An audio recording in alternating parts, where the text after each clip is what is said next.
Hello, everybody. So first on the agenda, we have the minutes from the last meeting.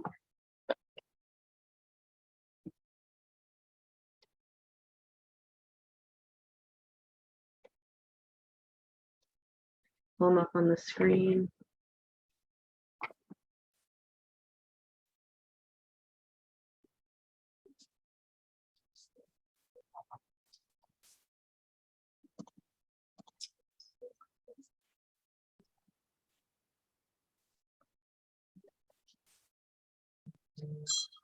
Unknown caller.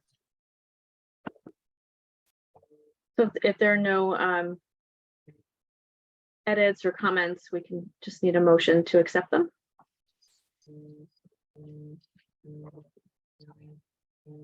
I'll make a motion to accept them.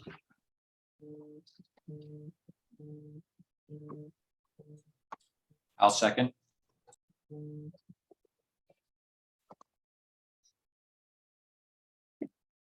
All in All in favor? favor? Let me know when you left. Okay, thank you. So then next up is to discuss the revised comprehensive plan chapters. So we did get a number of comments that were forwarded to us. Those have all been picked up in the chapters that you've seen before. The revised chapters were all posted for CPC review on Friday. And there were 2 new chapters up there. We ended up breaking up what was originally tagged as chapter 6 into chapter 6 and 7. It just seemed to flow better that way.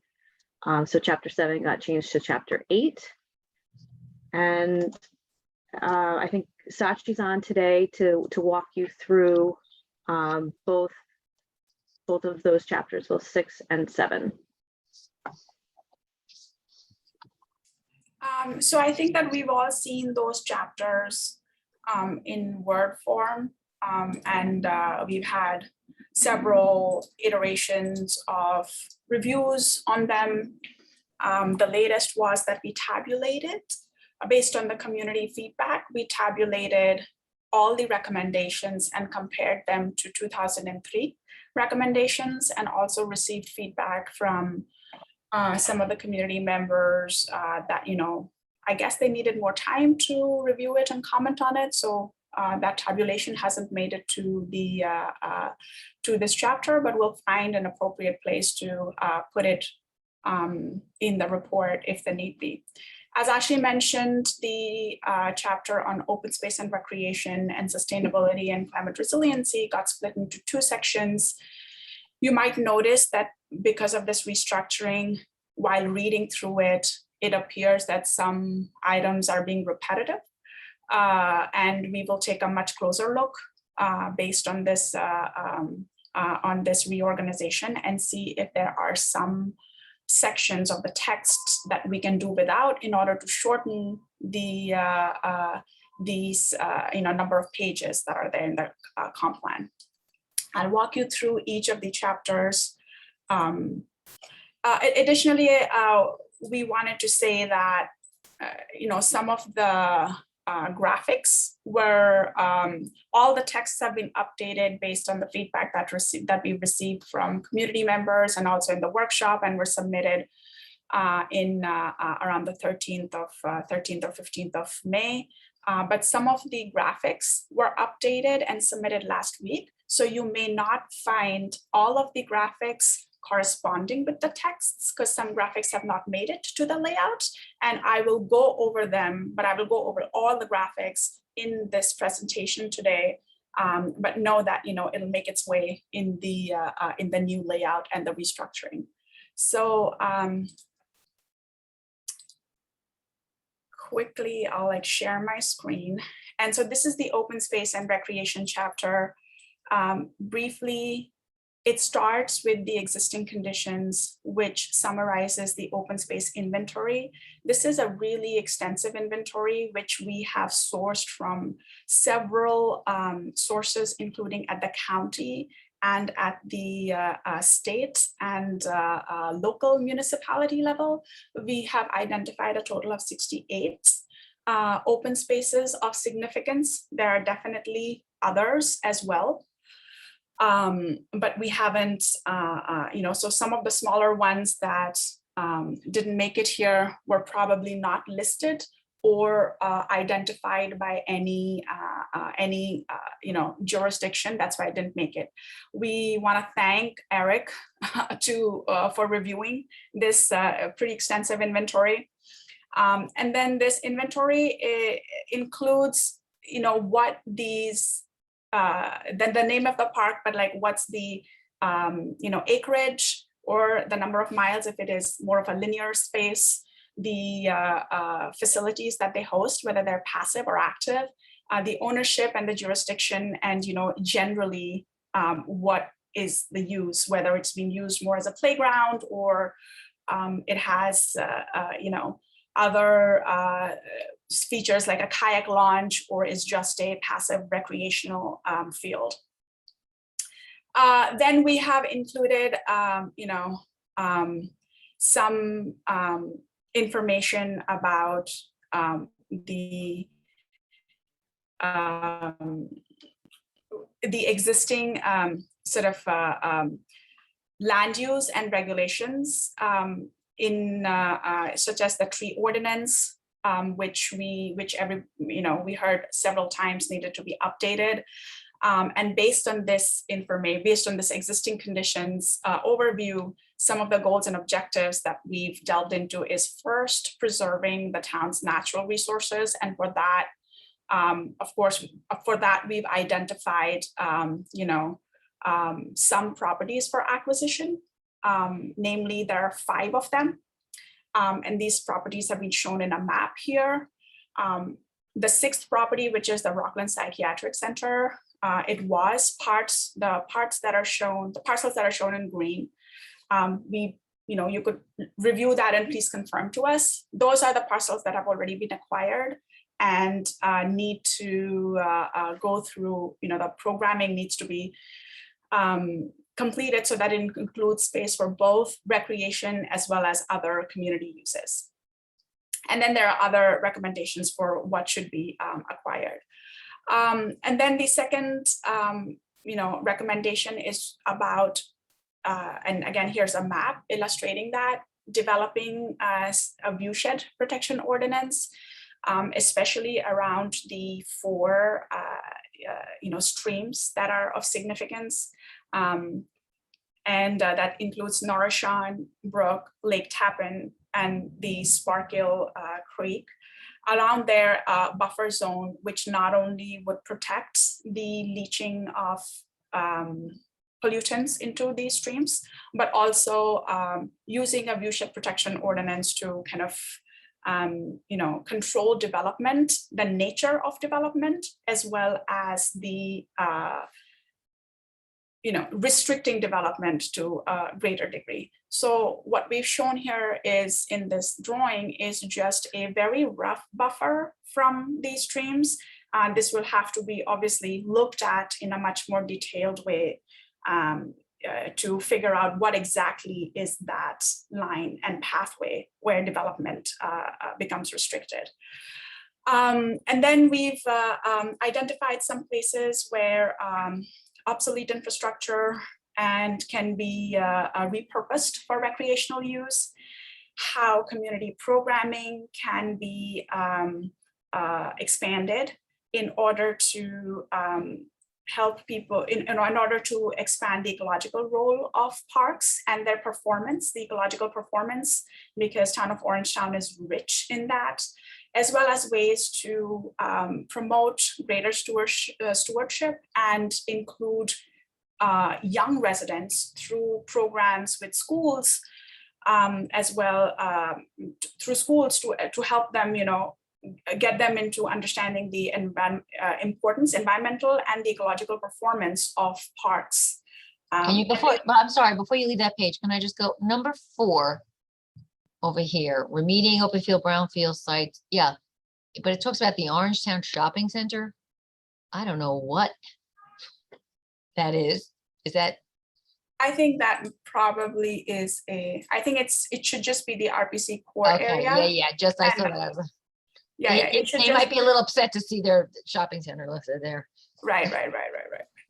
I think this could also be reworded as it should be the RPC core area, the pipe sites, and the shopping center should not be, Right. you know, Now, become a just park. for the Yeah. core site also, most of the core has already been, the Chase Data Center went into the core. So Mhm. most of the core is gone at the Mhm. RPC site. Mhm. There's other lots, but I think when you talk about the core, people's understanding is that midsection that had all the old buildings, which are long gone, and there's a beautiful new data center there. So I don't know, if you want to just change to make it, you know, more specific, it's not necessarily what we all term the core. Okay, so one thing that I could do, Teresa, after this call is just look at specifically the blow up of this area. Yeah, RPC, because and there are even several there, yeah, even there, it's hard to see from here, but it looks like that includes things that are, I guess, is the dark green for what we should want to inquire? Is that what it is? I think the dark green, and we got this information from one of the maps. We can show you the maps from the town website.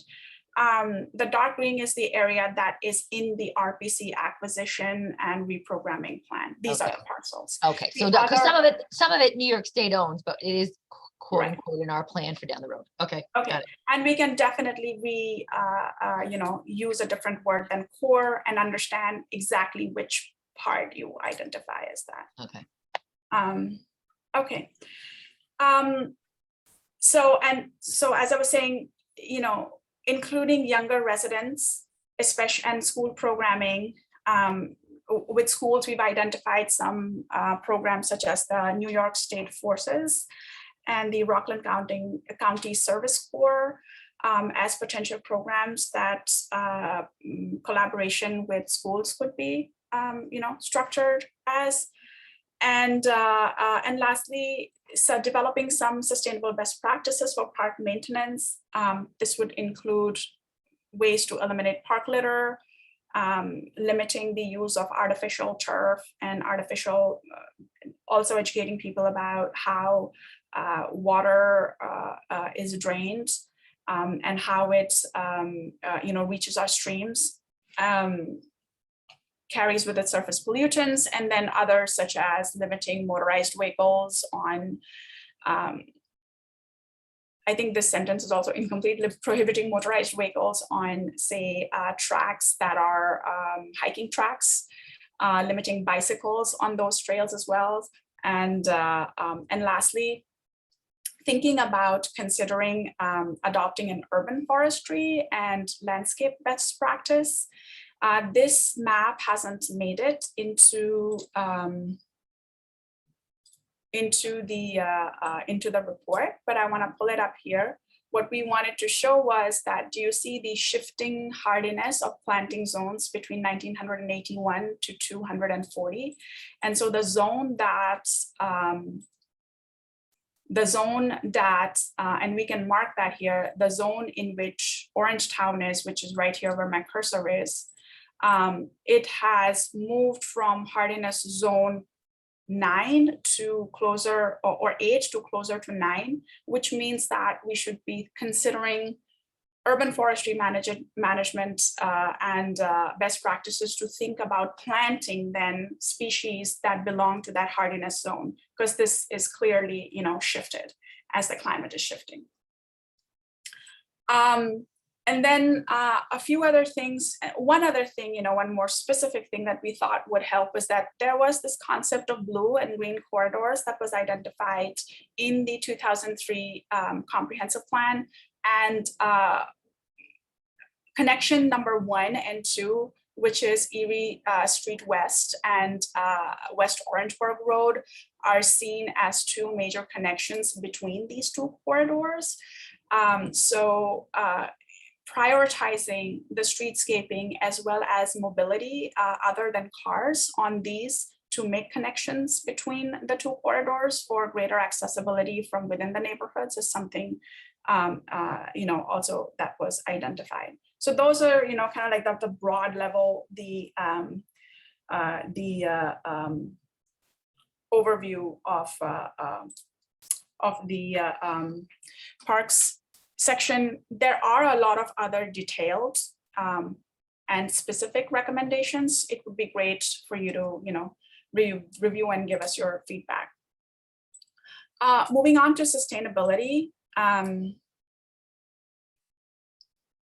So we conducted another steep slope analysis for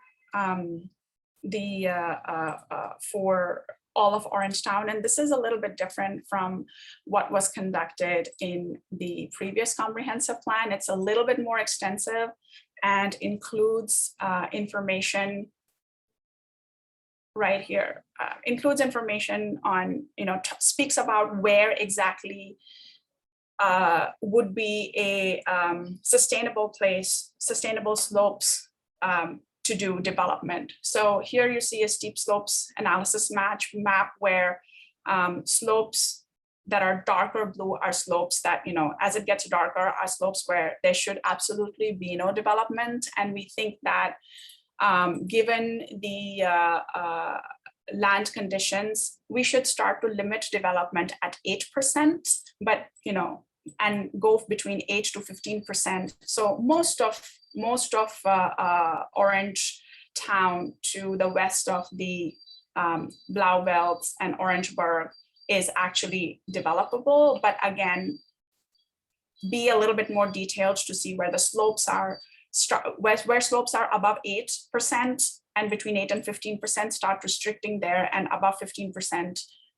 really restrict development, because we should have significant limitations to it for sustainability, just given the other repercussions in the future.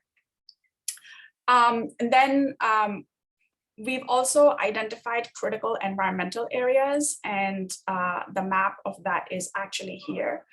So there are 5 major critical environmental areas, which are all actually along the Hudson River on much higher slopes, including in Village of Nyack, and that is, Village of Nyack is entirely identified as a critical environmental area, and that's actually because of its exceptional character.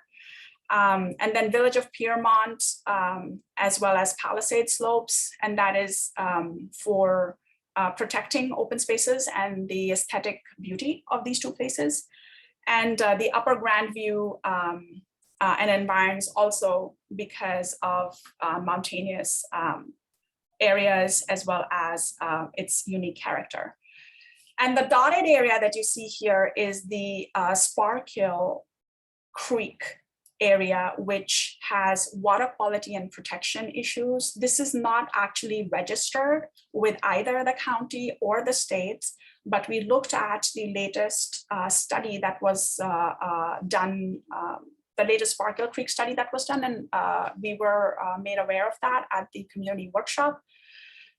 It would be, and everybody was very keen on protecting this entire watershed because it is impaired.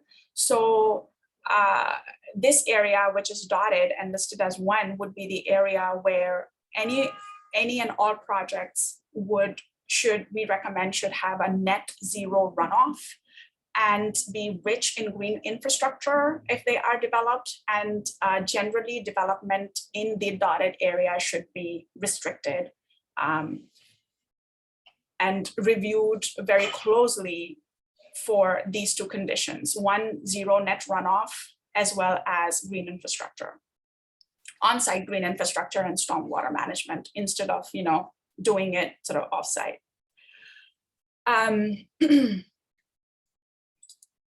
Next up is just an overview of the hydrological systems, water bodies, and wetlands. These are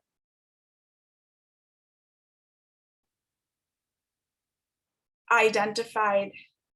These are areas that we've identified in conjunction with the flooding, the latest flooding and the 100-year floodplain that you see here.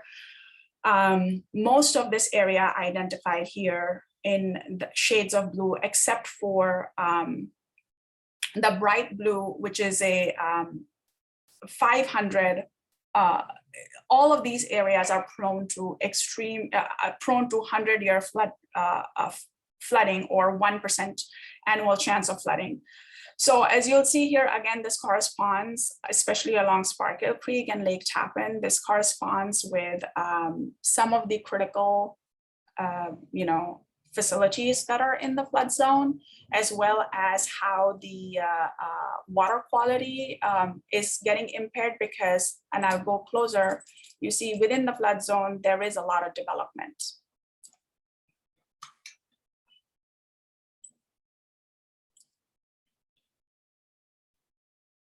So in and around the flood zone, especially in the Sparkle, and here you go, village of Piermont, there is overlapping development. And these are the areas that are under threat, but not just these, but areas that are, at least 50 feet to either side of this flood zone. So the creek itself hasn't been shown here. This is just the areas that have a 1% chance of flooding.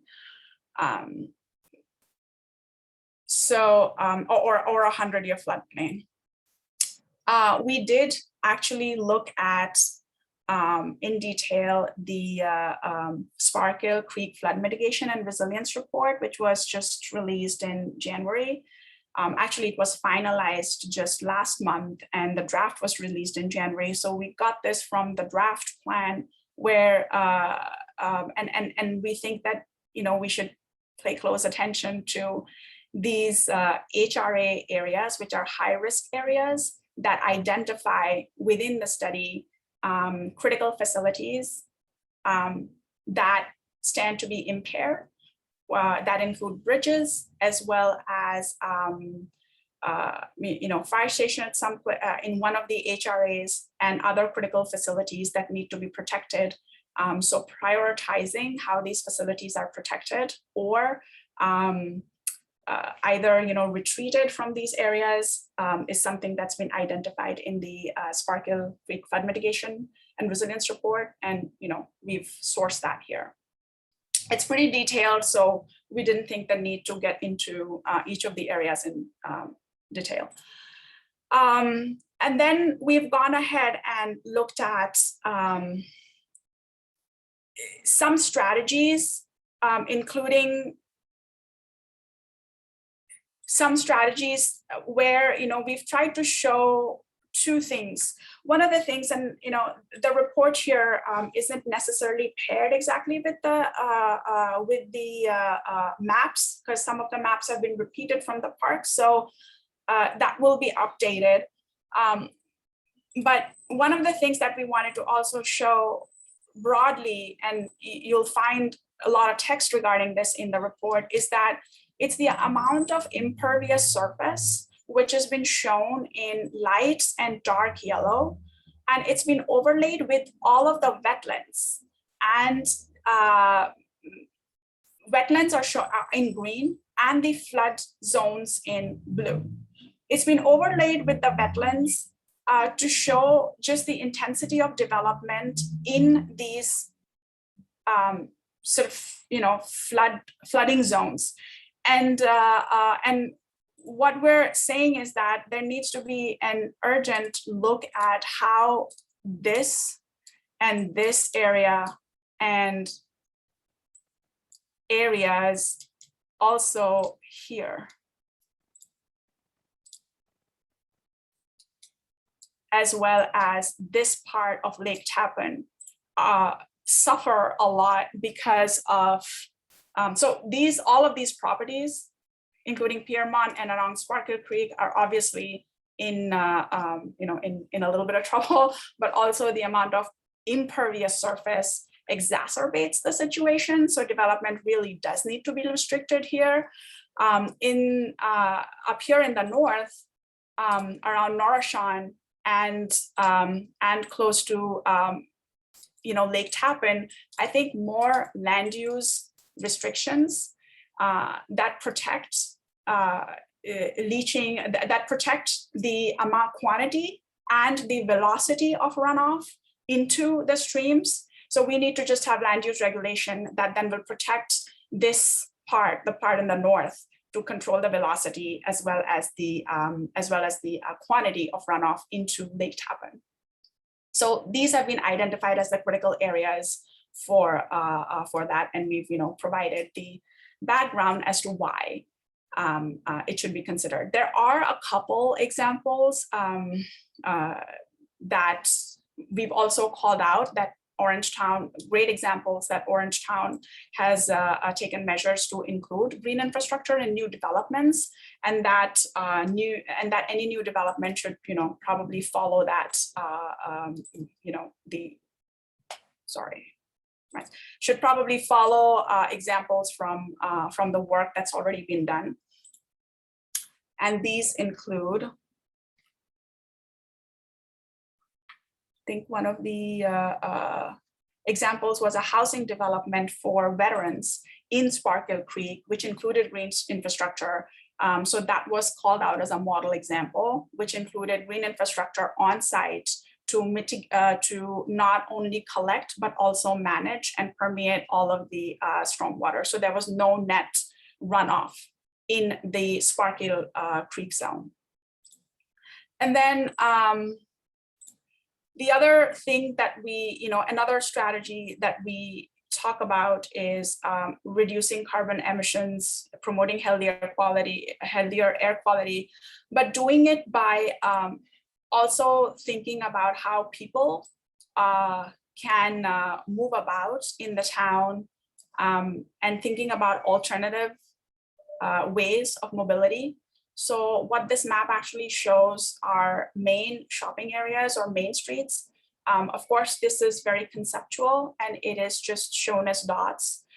And 10-minute walking distances, which is the smaller radius, but 10-minute biking radii from these places. So what it shows is that there are definitely several great places several great projects that have been identified in the bike study from 2019 that should be prioritized. But just to kind of show you that most of Orangetown could be covered within or most of the main street and shopping areas would be covered within these 2 circles of 10-minute biking, and a lot of the area around main streets can be considered safely as places that do have sidewalks that just need to be maintained, but that can be used to create more compact walkable cores. And of course, zoning and land use would look into that in greater detail, and downtown revitalization strategies in greater detail, whether we want it to be more dense or we just want them to be better places, safer places for pedestrians. But we do think that a little bit more of sort of concentrated activity to attract pedestrians in these zones in and around these main streets would be something that could reduce dependency on cars, at least in pockets, improve air quality in these areas, and also just improve quality of life and access to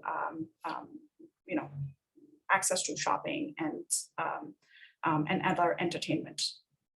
So that's a very high level overview of the existing conditions and the strategies that we are proposing to tackle climate change and improve the performance of open space and parks.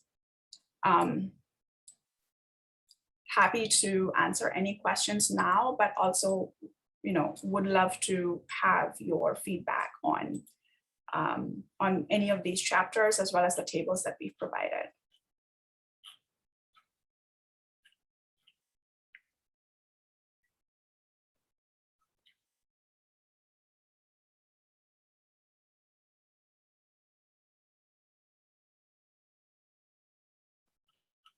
Sorry, let me end of.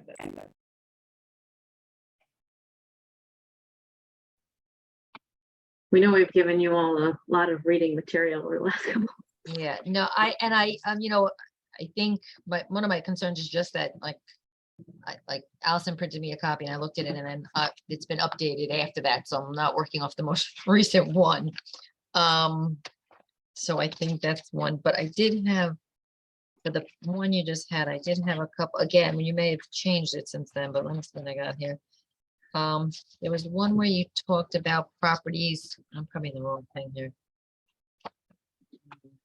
We're That, reposting it. that should be acquired for, where did it go? It had a map with chapter 6, did you say? Okay. For the open space preservation, are those the properties you're talking about? It was chapter 6. Chapter was- 6. They had some properties in there. Yes, Jason, I think. Do you know what paragraph it was? What? I must have had it. I don't know what it Are you is. talking about this map, Teresa? Yes. Yes, okay, so you have some parks for acquisition and Yeah. the Gesner Park and Tout Park are already town owned. So I didn't know. They were South Nyack, but they are now Orangetown, not Olson Okay. Center, Gesner Park Okay, and Tout Park. Just, I mean, there was just some, okay. so I think the Tout Park and Gesner Park, I think this was at the first workshop, first in-person workshop where we were told that after South Nyack is annexed, that these two parks may have plans for other development on them, that they No. should be protected. Okay, Now, at first, so that's totally against the law. We couldn't even if we wanted to. okay. So we'll take those two out as parks for acquisition because it's already town park. Yeah. Okay, so should that be updated in the inventory as well? If In the it's, parks inventory if as, it's not, I didn't look at that closely. I would've- Yes, it should be part of Parks inventory. okay, existing inventory, Right, Eric? I think so. Yeah, because there are parks now. sorry. Yeah, they should be included in that. I haven't had a chance to go through thoroughly on that section yet. I will, and I'll send you a response. So one of my Perfect, just thank overriding comments is that I don't know that we're gonna be ready for our hearing on the 21st. The last thing I want to do is go out and have a hearing on something that's not really ready to be having a hearing on. And I don't know that, it's a lot. I'm trying to keep up with it and I know how hard it is. So I know my department heads are dealing with the new town hall and everything like that. So I just want to get them to maybe focus on their chapters a little closer.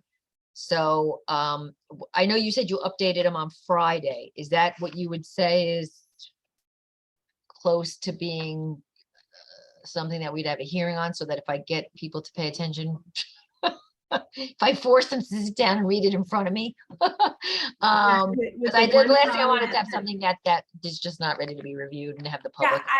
Understood, with the caveat that, as Sachi mentioned, there are a couple graphics in her chapters so 6 and 7 that need to be swapped out. And we do need to make one text change to chapter 1. So chapters 2, 3, 4, 5, and 8, I don't anticipate any further changes to. 1, 6, and 7, there will be some minor edits this week. So 2, 3, 4, 5, and 8 are at a point where if I get people to pay attention to them. I think those swap outs could be done pretty easily. We'll, Okay, yeah, and we can, sure. But I do think that the text in here in chapters 6 and 7 is pretty complete. So we can also upload the whole docket of graphics because there's quite a few. And even if you just looked at the graphics separately and the report, you'll know exactly that, oh, this is a steep slope analysis. It's just not at the exact place it should be in the document. So there, it's just with the text, it's just like it's just a mismatch as to the location of it. okay. Did we have another meeting scheduled before the public hearing? No, we did not. Okay. No, I don't think we did. No. Yeah, I mean, speaking for myself, I'm not at a comfort level to have a public hearing on it. I don't know if between now and then we still have, not much time. We have 2 Well, weeks. So what if we canceled the public hearing on the 21st? I know we talked about not having a public hearing during the summer months, for the town board, but Right. would you be comfortable Yeah, having? a I think meeting so with for the the- yeah. CPC? Yeah, I think Okay. so. Yeah. Right. Quick question, the public hearing with the CPC, it's just going to be us again? But Well- but it'll be open to the public, right? Yeah, so the public really, there should be in a position where they can comment on a draft that we think is, you know, final, or is obviously not final, because we want to hear what they have to say, but I mean, as close to final as this committee thinks it should be. So, I mean, it's just some other things that that's why I don't want to bother wasting your time, because I'll look at the newer versions in case some of it's been changed. I don't want to bother. You know, that I just want to, again, the last thing I want to do is go out there and have it be not ready for the public to Yeah. comment. Yeah, Totally understand. Should we set, I think it would be good to set some deadlines of when Yeah. you think that the committee could reasonably get through all of the documents. And then obviously we'll need like a week to pick up any changes. Yeah. I guess I could certainly, you know, but so the 21st is 2 weeks, but I just, again, I'd like to know when you say, okay, we have everything up there we think is ready to be viewed. I'd like to give them like 2 weeks from then. So if you're Okay. saying like Friday, you think you're gonna have it this week, you know, give us 2 weeks from there type thing. Okay. I think we could get everything, all the corrections that we just talked about by Monday. Okay, Do you think, Sachi, or do you think you need more time? thinking we could get it tomorrow, right? We just Okay. have to swap out some maps, any other text changes, and we can send you that feedback immediately. I think Okay. what we would love to do is get this to you ASAP.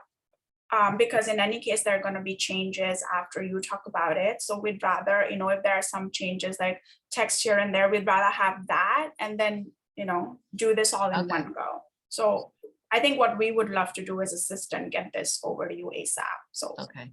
if it's a Okay. matter of swapping out some maps, Ashley, the maps are already there. I'll let you know which ones to You swap. just need to let me know where you want the changes made. Exactly. mark it up, Yeah. Send it to us. We'll have our graphics pick it up. So let's say Friday. We'll post the final batch on Friday. Okay, And then so 2 weeks from Friday would get us to the 24th. Yep. We give us a week to pick up any of those edits, which would get us to July 1st. And then would you want to have one more CPC internal call, or should we try to schedule? yeah, maybe we should have one more. Okay, so let's say, are a lot of people going to be away the week of July 4th for a call like this? Like if we did it on July 6th? I'm back. I'm actually away the week before, so I'm around, but I don't know about everybody else. I am, and again, if it's okay for me to join remotely, because I will be away in India for the first 2 weeks of July, which including the 4th of July weekend. So if it's okay, I'll join remotely, but and I don't want to hold back this, but if Well, the not, CPC meeting could be remotely. That's fine. I think the public hearings we decided, my town attorney said we can't technically do remotely anymore unless New York extends it. So we can do the next CPC meeting, remote. That's fine. Okay. But I mean, we can certainly wait for Sashi to get back or do before, whatever. I mean, I'm fine with that too, whatever.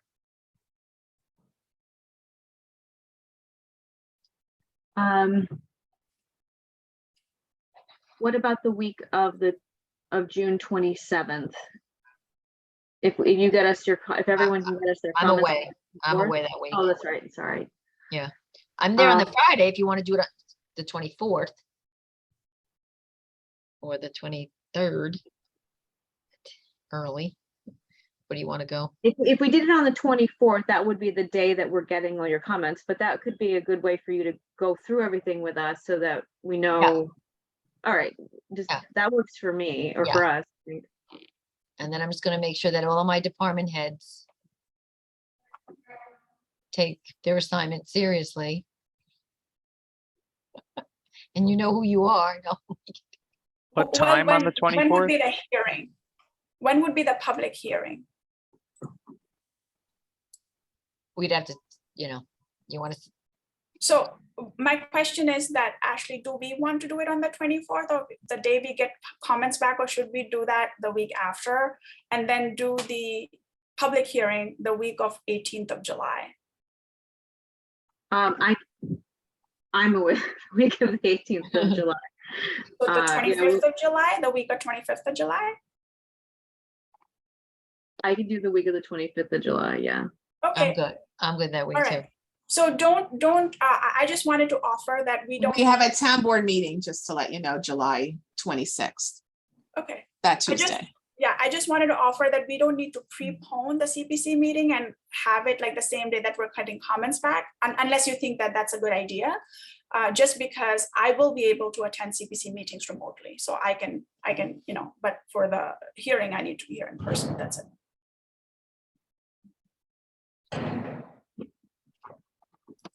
So would the in-person public hearing work on the 27th or 28th? Not the 28th, Oh, the I'm teaching 27th. on the 27th. And you have a town board meeting on the 26th. Right. And I have another meeting on the 25th. 29th? 29th is a Friday. I'm not sure we're Yeah, gonna get. yeah, I don't know, you're gonna get too many people, exactly. Friday in the summer, right?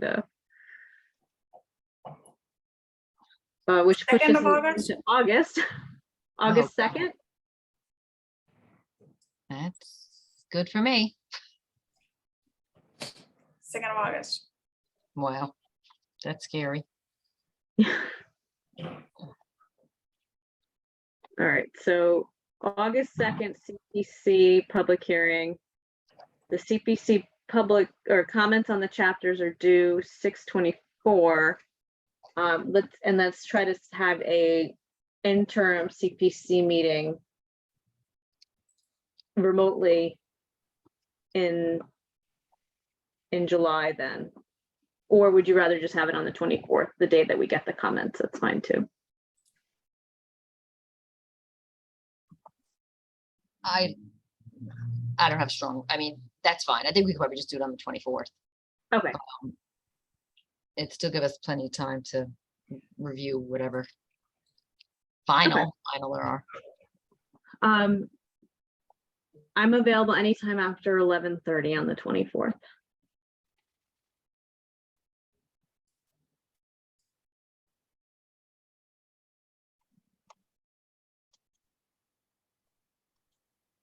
I'm free, whatever time, so do whatever's best.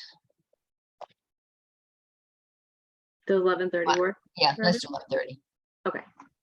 7:30? Okay. It's a Friday, so we'll do 11:30.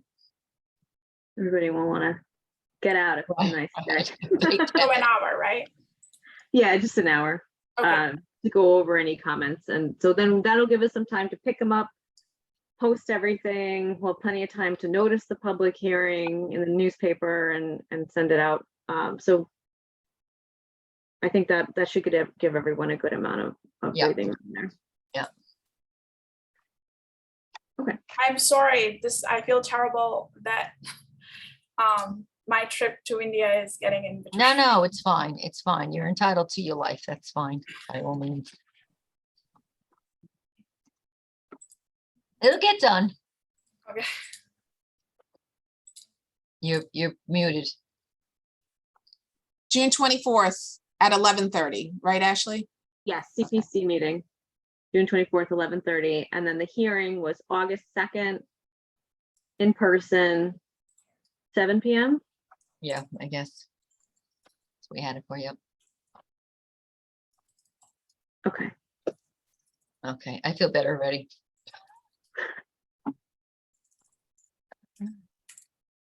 And we'll send all our feedback to the town by this Friday. And of course, Ashley, we'll send everything to you Yeah. by Yep, tomorrow we'll morning. post everything. Good, perfect. Okay. Okay, mean, I think that was it. Well, yeah, so we just went over deliverables and deadlines, so I think we're all set. So if there's anything else that anyone wanted to cover today? I had just one question. Those tables, Teresa, I don't know if you had a chance to look at them. I know we sent a lot of info. Do you think they have a place in the comp plan? Would you like them to be in the comp plan? We can put it in the appendix. It was something that was voiced by the sustainability by OEC and Parks Group. are you talking about the thing that showed what the recommend from the last one, the comparison? Yeah, Yeah, I think it's helpful. I don't know if it necessarily is. Yeah, I thought it was very helpful. I think Okay. the appendix makes sense. Yeah, yeah. I mean, it's just, now that we're getting into the hearings, we just wanted to make sure that we've addressed everything to the extent possible. And if any of those groups send any feedback on that, we'd be happy to, have it incorporated in the tables before the hearing. And it can go in the appendix. okay. I do know the environmental committee knew about it and was, I don't know if he gave it to everybody, but they all were aware of it, so.